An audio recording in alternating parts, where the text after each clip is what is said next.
Model number 6.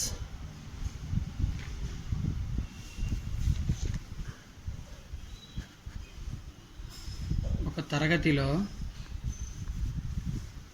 60% గణితంలోనూ 50% మంది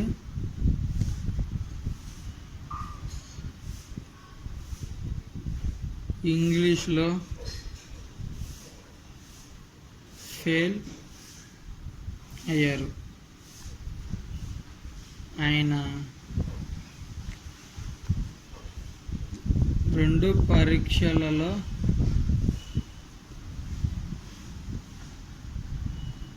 ఎంతమంది fail అయ్యారు అంటే ఇక్కడ ఏమన్నాడు, ఒక తరగతిలో 60 మంది మ్యాథ్స్లోను 50 మంది ఇంగ్లీష్లోను ఫెయిల్ అయితే 2 పరీక్షలు ఎంతమంది ఫెయిల్ అయ్యారు అన్నాడు. రెండిట్లో ఫెయిల్ అయిన వాళ్ళు మనకు తెలియదు కాబట్టి వాళ్ళని X% అనుకున్నాం.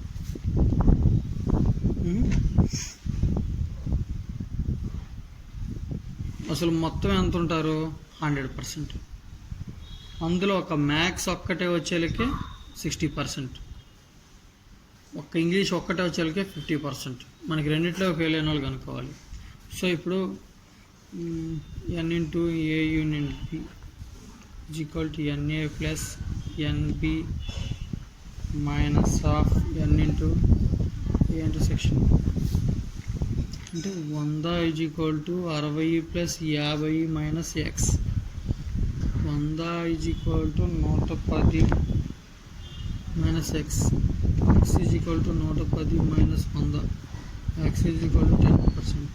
అంటే రెండిట్లో ఫెయిల్ అయిన వాళ్ళు వచ్చేలకి 10% అన్నమాట. 100 అనేది మొత్తం టోటల్, అంటే N/A యూనియన్ B. 60 అనేది ఒక్క సబ్జెక్టే కాబట్టి NA NB. మనకి రెండిట్లో ఫెయిల్ అయిన వాళ్ళు కాబట్టి N/A ఇంటర్సెక్షన్ B ఎంత. ఇంకోటి ఇది వచ్చేసరికి మనకి ఈ మోడల్లోనే వస్తాయి. ఈ 6th మోడల్ అనేది వెన్ డయాగ్రామ్స్ మోడల్లో ఆ విధంగా ఉంటుంది. ఒక తరగతిలో 80% మంది గణితం ఇష్టపడతారు. 70% మంది సైన్స్.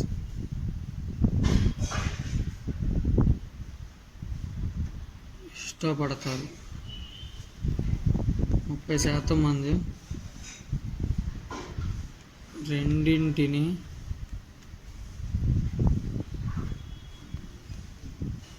ఇష్టపడతారు. అయితే గణితాన్ని ఇష్టపడే వాళ్ళు శాతం. అయితే గణితంను మాత్రమే ఇష్టపడేవాళ్ళు.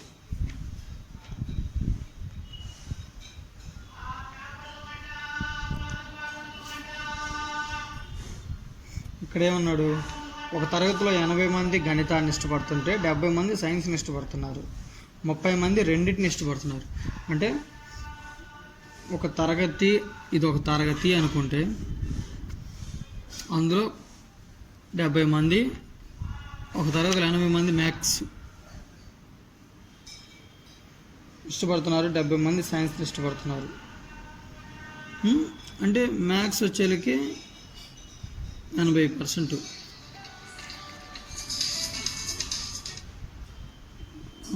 సైన్స్ వచ్చేలకి 70%, రెండింటిని ఇష్టపడే వాళ్ళు వచ్చేలకి 30%.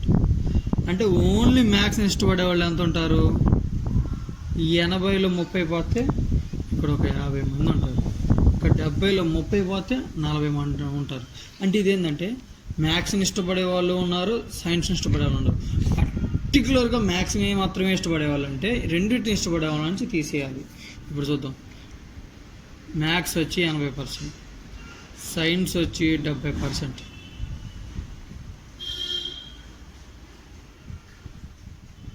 మ్యాథ్స్ని మాత్రమే ఇష్టపడేవాళ్ళు, ఇక్కడ ఏమన్నాడు, రెండింటిని ఇష్టపడేవాళ్ళు. రెండింటిని ఇష్టపడుతున్నారంటే ఎంతమంది ఉన్నారు? 30%.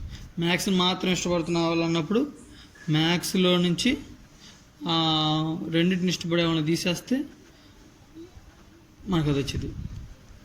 అంటే 80 మైనస్ 30 ఎంత? 80 మైనస్ 30 కదా, 50. అంటే పర్టికులర్గా మ్యాథ్స్ని మాత్రం ఇష్టపడుతున్న వాళ్ళంటే ఎలా ఉంటుంది? పర్టికులర్గా సైన్స్ మాత్రమే ఇష్టపడుతున్న వాళ్ళు అన్నారు అనుకో, 70 మైనస్ 30 40%. Model number 7. ఏ యొక్క జీతం బి జీతం కంటే 20% ఎక్కువ అయితే పి యొక్క జీతం ఏ కంటే ఎంత ఎక్కువ? ఇక్కడ ఏ యొక్క జీతం అంట బి జీతం కంటే 20% ఎక్కువ అన్నాడు.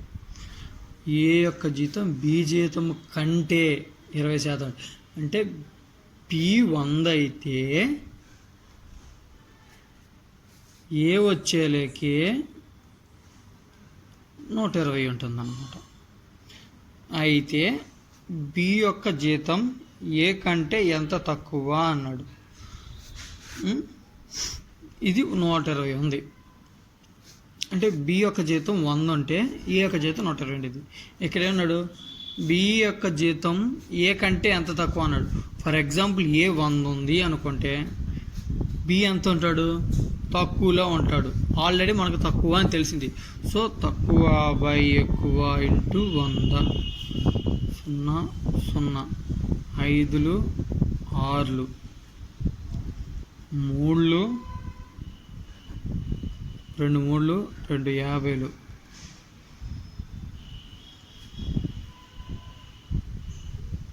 0 5 5 25 బై 3 3 21 3 8 24 10 3 3 9 1 బై 6. 100లో నుంచి 83 1 బై 6 తీసేస్తే 16 2 బై 3% వస్తుంది. అంటే బి యొక్క జీతం ఏ కంటే ఎంత తక్కువ అంటే 16 2 బై 3% తక్కువ. ఇక్కడ ఏం లేదు. ఫస్ట్ మనకి ఇచ్చింది, మనకి లెక్కలో ఏమి ఇచ్చాడు? బి అనేవాడిది ఏ యొక్క జీతం బి కంటే 20% ఎక్కువ అన్నాడు. అంటే బిని 100 తీసుకుంటే ఏ జీతం 120 అయింది. ఏ బి కంటే యొక్క జీతం కంటే ఏ అంత ఎక్కువ అన్నప్పుడు ఏని 100 అనుకుంటే ఇక్కడ ఏమైంది? 20 తక్కువ అని మనకు తెలిసింది. ఇక్కడ మనం ఏనే 100 అనుకుంటే ఎంత వచ్చిందని చూసుకోవాలి. 83 1 బై 6 వచ్చింది. అప్పుడు ఈ 100లోంచి 83 1 బై 6 చేసేస్తే వచ్చిన ఆన్సర్ ఇది. నెక్స్ట్ లెక్క చూస్తే ఇంకొంచెం అర్థమైంది మనకి. ఏ యొక్క జీతం బి కంటే 50% ఎక్కువ అయితే పి యొక్క జీతం ఏ కంటే ఎంత తక్కువ? ఇప్పుడు చూడండి, ఏ యొక్క జీతం బి కంటే 50% ఎక్కువ, బి కంటే 50 ఎక్కువ.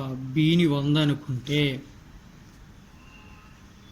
మనం బిని 100 కాదు 50 అనుకోవచ్చు. కాకపోతే మన క్యాన్సిలేషన్కి మన పర్సంటేజ్లో ఉన్నాం కాబట్టి క్యాన్సిలేషన్కి ఈజీగా ఉండే మెథడ్ కాబట్టి ఇది తీసుకున్నాం. బిని 100 అనుకుంటే బి కంటే 50% ఎక్కువ అన్నాడు కాబట్టి 150. ఇక్కడ ఏమన్నాడు? బి యొక్క జీతం ఏ జీతం కంటే అంత తక్కువ అన్నాడు.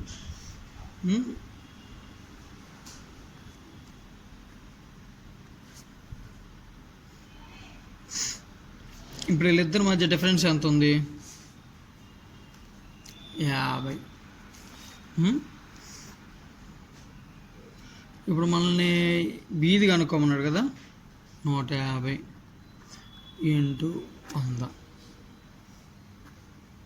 5 1 5 3 100 బై 3 33 1 బై 3. ఇది డైరెక్ట్, అంటే ఈ మైనస్ స్టెప్ లేకుండా ఇది డైరెక్ట్. లేదు ఇదే మోడల్ అంటే ఇప్పుడు బిని ఏని 100 అనుకుంటే 100 బై 150 ఇంటూ 100.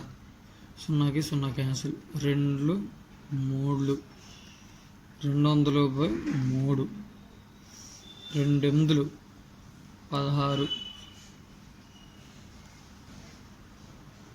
16 3 8 6 3 8 16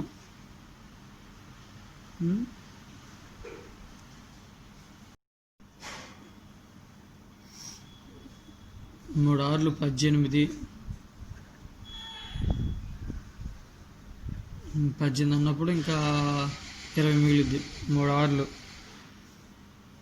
6 18 అన్నప్పుడు 2 మిగిలిద్ది 2/3 ఈ 100 - 66 2/3 తీసేస్తే అందులో 67 పోతే 33 1/3%. ఇదేంటంటే డైరెక్ట్ మెథడ్, డిఫరెంట్ తీసుకొని చేసుకోవచ్చు. ఇప్పుడు ఇది కూడా అట్టాగే కావాలంటే మనం కూడా డిఫరెంట్ తీసుకొని చేసుకోవచ్చు. ఇప్పుడు ఎంత డిఫరెన్స్ ఉంది? 20/120 × 100 నాకు 0 క్యాన్సిల్. 6 5 3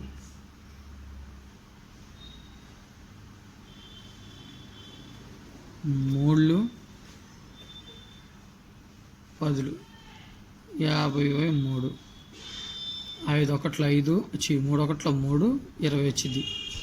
3 6 18 అంటే 2/3%.